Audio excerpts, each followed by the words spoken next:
seems to have become a habit for mainstream scholars to discredit ancient cultures around the world. Many ancient sites point to the fact that ancient civilizations that lived on Earth thousands of years ago were extremely advanced and sophisticated. Proof of this is another ancient site that cannot be replicated easily, even today. In the 21st century, the enigmatic Kailasa temple at the Ellora caves in Maharashtra, India, has fascinated researchers and tourists for centuries. It is an impressive building that says that thousands of years ago, ancient cultures were much more advanced than what conventional academic accrediting them. Everyone is trying to understand how the temple, cut from the rocks without the use of modern technology, was built. The temple symbolizes Mount Kailash, the home of Lord Shiva, one of the most important ancient Hindu deities. The Kailasa temple is the 16th of a total of 34 caves that were literally carved out of the surrounding rock.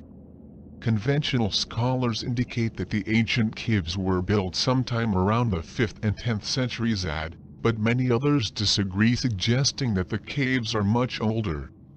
Many researchers believe that the Kailasa temple builders used a vertical excavation method in order to accomplish what they did. They started at the top of the original rocks and carving their way down, creating one of the most fascinating ancient temple complexes on the planet. But how did? What used the ancient builders of Ellora caves to dig and build? Conventional scholars indicate that the caves were built using hammers, chisels, picks, thousands of years ago. Image: The Wander Collection. According to H.P. Blavatsky, many of these ancient temples date back to many years behind what experts believe today.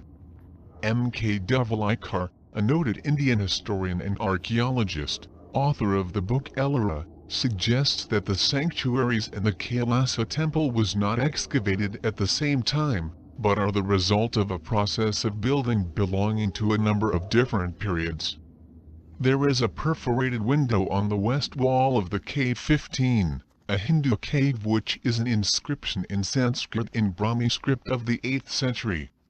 This, however, incomplete, and much of it has been damaged due to weathering. Rashtrakuta. The genealogy of the dynasty is given from the founder of the Dantavarman c. 600-30 and records the visit of Dantadurga 752-7 to the cave. It can, therefore, be placed in the middle of the 8th century. Ellora, pp. 36-7. Ellora, M.K. Davalikar, 2003. This, of course, only proves that the caves existed in the 8th century and was recorded at the time with this inscription. Again, there were inscriptions on pillars in the cave 33, a cave giant, that are now mostly worn. Some letters that have survived suggest that the cave may have been built around the 9th century. Ibid. p. 96. Theosophy.org. But who created these fascinating caves thousands of years ago certainly had more than ordinary hammers, chisels, and picks, like many ancient cultures around the world, who raised some of the most complex and extraordinary structures in the history of civilization, that still causes a sensation among archaeologists, who are unable to explain how these structures were built. Check out these fascinating images of Ellora caves and judge for yourself whether ancient cultures had more than ordinary hammers, chisels, and picks for thousands of years.